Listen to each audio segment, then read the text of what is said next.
Have you ever met someone who pulls you close, then suddenly acts like they touched fire? One day they are warm, the next day they are calm, distant, unreadable, almost impossible to reach, and still, somehow, they keep circling back to you. They say they do not need anyone. They act like feelings are not a big deal. They keep their heart locked so tightly it feels like no one could ever get in. But here is the twist most people never see. Some people do not say love in a loud way. They do not always make big speeches. They do not always pour everything out in one perfect moment. Sometimes love slips out in quiet lines, strange timing, and simple words that carry much more weight than they seem to hold. And if you do not know how to hear those words, you will miss the whole truth. So stay with me, because this changes the way you hear every conversation after this. We are going deeper than the obvious. We are looking at the hidden meaning inside the phrases that sound small but are not small at all. Because when someone who protects themselves at all costs starts saying certain things to you, they are not just talking, they are revealing, they are slipping, they are showing you parts of themselves that almost nobody gets to see. And for someone who guards their heart like a fortress, that is never casual, that is emotional risk, that is real. And by the end of this, you may hear those quiet little sentences in a completely different way. When a guarded person says,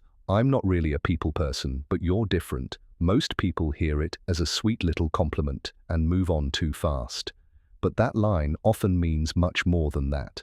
What they are really saying is that their normal system is not working around you the way it usually does. Their usual distance is slipping, their usual control is being challenged. For a person like this, space feels safe, independence feels safe, needing less feels safe. So if they openly admit that you feel different, it means you have already stepped into a place they do not open easily. You are no longer just another person passing through their life. You are becoming an exception, and exceptions feel dangerous to someone who built their whole emotional world around staying detached. That one sentence may sound simple, but underneath it can mean, "You calm me in a way I did not expect. I think about you more than I want to admit.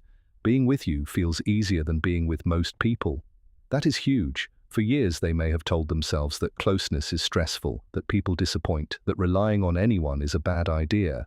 Then you show up, and suddenly their old rules do not fit as neatly anymore. That creates confusion. It creates fear, but it also creates a crack in the wall, and that wall took years to build. So do not rush past that line. Hear what is underneath it. They may not be saying the big words yet, but they are absolutely saying that you have reached a place in them almost nobody reaches. A lot of people mistake this kind of distance for coldness, but that is not always the truth. Very often, the real story is much older. Somewhere along the way, they learned that closeness can hurt. They learned that opening up can backfire. They learned that showing emotion does not always bring comfort. Sometimes it brings silence, sometimes it brings rejection, sometimes it brings shame. So over time they became very skilled at needing less, showing less, expecting less. They learned how to look fine while carrying a storm inside. They built an identity around being strong, private, self-contained, hard to read. That is why "you're different" is not a random phrase for them. It means your presence is starting to challenge habits they thought would stay forever. It means you are waking up feelings they buried under routine, logic, distraction, and emotional distance. They may say it casually, they may shrug when they say it, they may act like it means nothing, but pay attention to the contradiction. People who fear closeness often hide their deepest truths inside their smallest words. And this is where it gets interesting, because the words matter, yes, but the pattern matters even more. If they keep coming back to you, if they stay curious about you, if they let you see softer pieces of them after saying that line, then what you are watching is not just attraction, it is attachment beginning to form in real time, quietly, carefully, almost against their own will. And once that starts, the next kind of phrase often shows up not long after. When they say, "I don't usually talk about this stuff," stop right there and really hear what just happened. That sentence is not filler. It is not just something they throw in casually. It is a warning, a confession, and an invitation all at once. A guarded person can be great at conversation without ever becoming emotionally known. They can joke, talk about work, tell stories, share opinions, discuss plans, movies, random memories, and still keep the deepest parts of themselves behind thick glass. That is one of their survival skills. Be social enough to function, but never open enough to get hurt. So when they say they do not usually talk about something and then they go there anyway, that moment matters. Maybe they tell you about childhood. Maybe they speak about betrayal. Maybe they admit they struggle to trust. Maybe they confess that they shut down when feelings get too intense. The subject can change, but the meaning is usually the same. They are letting you into a room that usually stays locked, and that does not feel light to them. It feels risky. It can even feel physically uncomfortable. Their chest tightens. Their mind says, stop. Their instincts say, change the subject, make a joke, laugh it off, move away, do anything except stay here in this vulnerable moment. But if they stay, if they keep talking, if they let you see something unfiltered and real, then that is trust in motion. That is them choosing connection over control, even if only for a moment. And that choice is never small for someone who has spent years surviving by keeping everything private. What makes this deeper is that vulnerability is not just awkward for them. It can feel dangerous. It can feel like giving someone the map to every weak spot they worked so hard to hide. So if they tell you something personal and then instantly look away, laugh, or act like it was no big deal, do not assume it meant nothing. Sometimes that is exactly how they handle the intensity of saying too much. What matters is that they said it at all. What matters is that they chose you to hear it. And if they start saying things like, I've never told many people this, or I don't even know why I'm telling you this, that reveals even more. It means their feelings are pulling them forward faster than their defenses can pull them back. They may not have a polished way of showing closeness. They may not know how to sit in emotional conversations with perfect ease. But this is still intimacy. This is still closeness. This is still their quiet way of saying, I trust you with something fragile. And trust is not a small part of love. For someone who does not give trust easily, it may be one of the biggest signs there is. So if you hear that line, do not focus only on the story they tell. Look at the act itself. Look at the opening. Look at the fact that someone who usually keeps everything controlled is now speaking from a softer place because something about you feels safe enough, important enough, or powerful enough to make the risk feel worth it.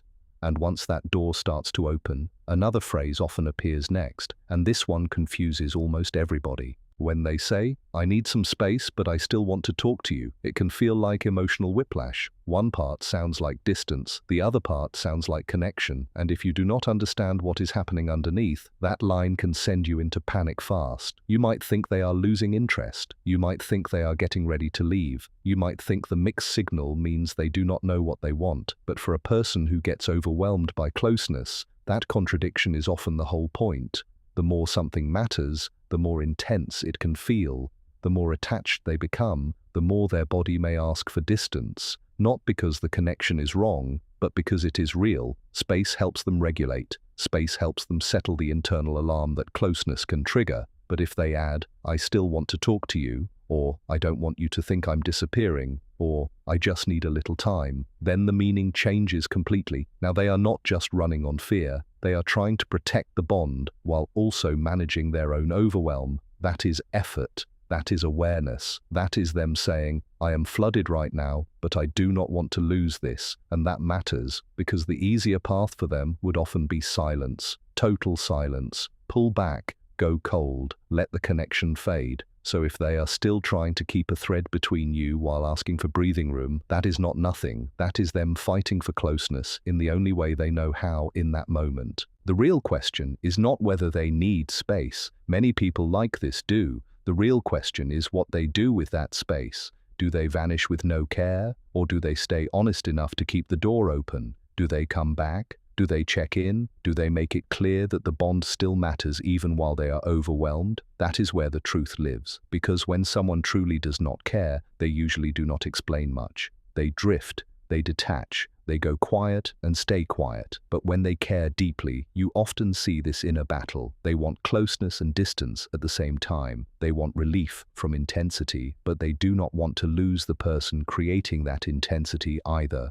That is why this stage can look messy. They may seem present one day and distant the next. They may ask for room, then suddenly send a short message just to feel your presence again. It is not always smooth. It is not always graceful, but very often it means the feelings are strong enough to create conflict inside them, and conflict means you matter. They are trying to learn how to stay connected without feeling swallowed. They are trying to care without feeling like they have lost control of themselves. Yes, that can be hard to deal with. Yes, it can be confusing, but if you understand what it means, you stop reading every request for space as rejection. Sometimes it is not rejection at all. Sometimes it is a nervous system asking for relief, while a heart quietly says, please do not go anywhere. And if you have ever felt confused at this point, keep watching, because the next phrase sounds even more alarming at first, but can reveal even more than this one does. When they say, this is moving really fast, most people tense up immediately. It sounds like bad news. It sounds like a warning. It sounds like a speech about slowing down is about to happen. And yes, sometimes it can mean they are overwhelmed enough to step back. But a lot of the time, it simply means they are becoming aware of how much this connection is affecting them.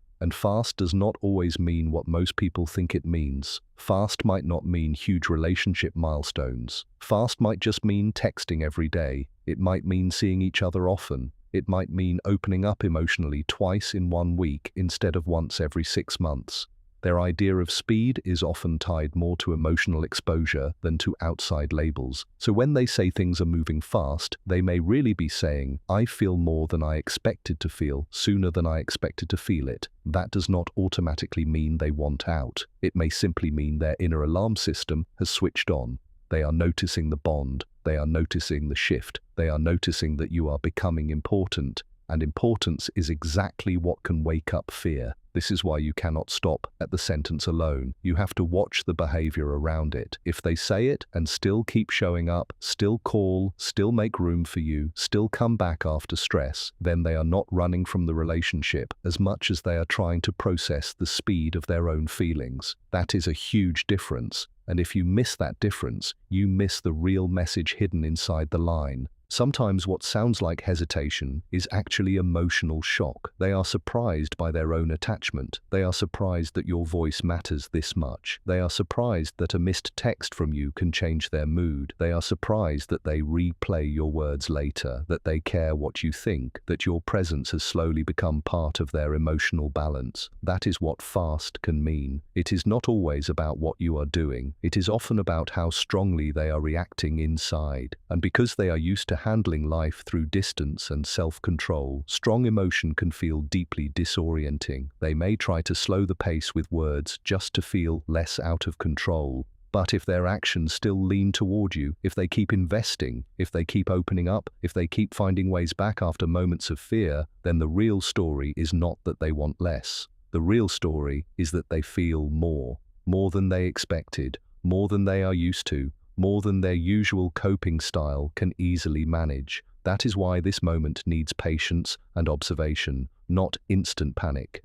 Let their actions answer the question. If they step back for one breath but do not walk away, if they admit overwhelm but still choose the bond, that tells you almost everything. They are trying to remain inside something that scares them because some part of them already knows it matters. And when someone who fears closeness stays while afraid, that is often one of the clearest signs that the feeling is real. But now we get to a phrase that sounds even more guarded, and yet it can reveal just as much as anything we have talked about so far. When they tell you, I'm not good at this relationship stuff, it can sound like a disclaimer, almost like they are lowering your expectations before they disappoint you. And yes, fear is inside that sentence, but there is usually much more inside it too. Shame, honesty, insecurity, a quiet hope that you will understand them instead of judging them. People with these patterns usually know themselves better than others think. They know they pull back. They know they struggle with emotional expression. They know they can go quiet when feelings get too strong. They know relationships ask for an openness they were never taught to give naturally. So when they say they are not good at this, they are often not making an excuse. They are confessing something they do not like about themselves. They are saying, I know I can be hard to read. I know I do not always say the right thing. I know closeness can bring out habits I am not proud of. I know I am not easy.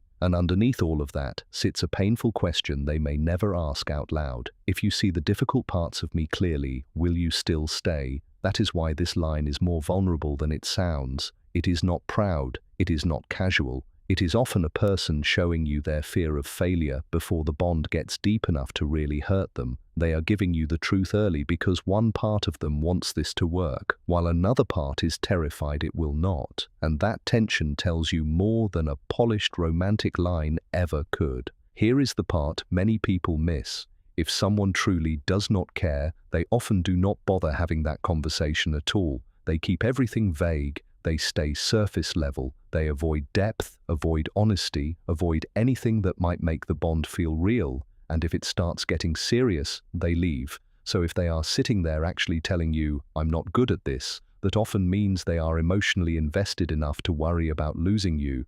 They are not saying, "I do not care." They are saying, "I care enough to know I could mess this up, and that scares me." They may also be asking for patience in the only language they know how to use. They may be hoping you can see effort even when their effort does not look dramatic. Maybe they try through consistency instead of speeches. Maybe they check on you quietly. Maybe they remember tiny details. Maybe they make room for you in their routine even when it stretches them. That matters. Love does not always arrive in fluent emotional language. Sometimes it arrives awkwardly, carefully, carrying fear, saying, "I want to do this right, but I do not really know how." That still counts. In fact, for someone who has spent years surviving by not needing too much from anyone, the willingness to try may say more than grand romantic words ever could. So if they are trying with you, if they are staying in the discomfort, if they are naming their weakness instead of hiding behind cool distance, then you are already touching something real. And now we come to the line that may be hardest for them to say at all, because this one goes directly against the identity they have spent years protecting. When they say, "I miss you," and they truly mean it, that is not a small emotional moment. That is huge. That is them stepping outside the story they built about being fine alone, needing no one, and staying untouched by absence. Missing someone means their presence matters. Missing someone means your absence creates a real shift inside them. Missing someone means you are no longer just enjoyable company. You have become part of their emotional world. And for someone who worked hard to make sure nobody could have that kind of effect, admitting it can feel terrifying. Because once they say, "I miss you," they are also admitting, "I got attached. I noticed you were gone. I felt the difference. I am not as unaffected as I wanted to be." That is a major confession, and often they do not say it loudly. They may hesitate, they may say it softly, they may send it in a simple text and then pull back for a while because even those 3 words felt intense. But do not mistake plain language for shallow feeling. Sometimes the simplest sentence costs them the most courage, because "I miss you" means they are no longer fully protected by distance. It means you matter enough to disturb their calm. It means their feelings have crossed from interest into attachment, and attachment is exactly what they usually try hardest to control. So if you hear those words from someone who rarely lets emotion show, hear the weight inside them. That sentence may look small on the screen, but inside them, it may have felt enormous. And it gets even deeper than that. Missing you means they are feeling need. And need is one of the hardest emotions for a guarded person to accept. Need feels risky. It feels like loss of control. It feels like handing another person power over their inner state. So when they stop pretending that none of this affects them and finally admit they miss you, they are being far more open than the line itself may suggest. They are telling you that your place in their life has become real, that your energy matters, that your voice matters, that your attention matters, that even your absence now carries weight. And if they say it, after pulling back, after taking space, after trying to keep themselves steady, it can mean even more. It can mean they went away to regulate, to calm down, to create distance. And in that silence, they found something they could not deny anymore. They still wanted you. They still felt you. They still missed you. That is powerful. So do not brush that off. Do not flatten it into a casual line. Hear the deeper truth. They are not just sharing a passing emotion. They are revealing that the bond has become strong enough to break through self-protection. And once that happens, love is often much closer than they are able to say directly. Maybe it is already there. Quiet, unpolished, a little scared, but real. And if you are still with me here, then you already know this is bigger than a few phrases. This is about learning a whole new emotional language, one built less on loud declarations and more on what slips out when someone tries and fails to stay hidden. So, what is the real lesson here? It is that love from a guarded person often hides inside behavior, timing, restraint, and understated words. It shows up in exceptions, in pauses, in careful honesty, in those moments when they go against their own patterns just to stay connected to you. It is in the "you're different" that escapes before they can edit it. It is in the "I don't usually talk about this" that opens a private door. It is in the "I need space, but I still want you close" that reveals conflict instead of indifference.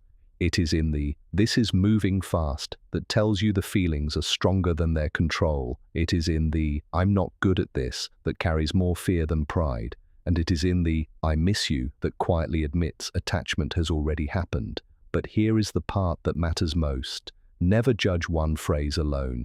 Watch the pattern. Watch whether their actions keep leaning toward connection. Watch whether they come back. Watch whether they open up a little more over time. Watch whether they try again. Stay present and keep making room for you even when fear is loud inside them. Because words can protect, but patterns tell the truth. And sometimes the strongest feelings do not arrive in a perfect romantic speech. Sometimes they arrive in mixed signals, brave little confessions, awkward honesty, and repeated returns. If you understand that, you stop asking only, "Why are they so hard to read?" You start asking a better question: how much are they revealing in the only way they know how? And once you start hearing that hidden language, everything changes. You stop chasing loud moments and start noticing quiet proof, the delayed reply that still comes back, the personal detail they almost did not share, the way they remember something small you said weeks ago, the way they act normal on the surface while clearly fighting a storm underneath. You begin to see that some people do not love with fireworks first. They love with friction, with hesitation, with fear that still leans in. And no, that does not mean every distant person is deeply in love. It does not mean every mixed signal should be romanticized. That is important. The pattern still has to move toward care, honesty, and real effort. But when you see someone breaking their own rules to stay connected to you, when you see them slowly trading control for closeness, when you hear those simple lines carrying more truth than they know how to say directly, then yes, something real may be growing there, very real, not dramatic on the outside, not polished, not always easy, but real. So if you have been hearing these phrases and wondering whether they mean something deeper, the answer may be yes, a very strong yes. Not in the way movies teach people to expect, but in the quieter, more complicated, more human way that deep feeling often grows. Slow on the surface, intense underneath, full of caution, yet still reaching, full of resistance, yet still softening. And that is why this matters. Because once you learn to hear love in its quieter form, you stop missing the moment it starts. And sometimes, by the time they finally say the obvious words, the truth was already there for a long time.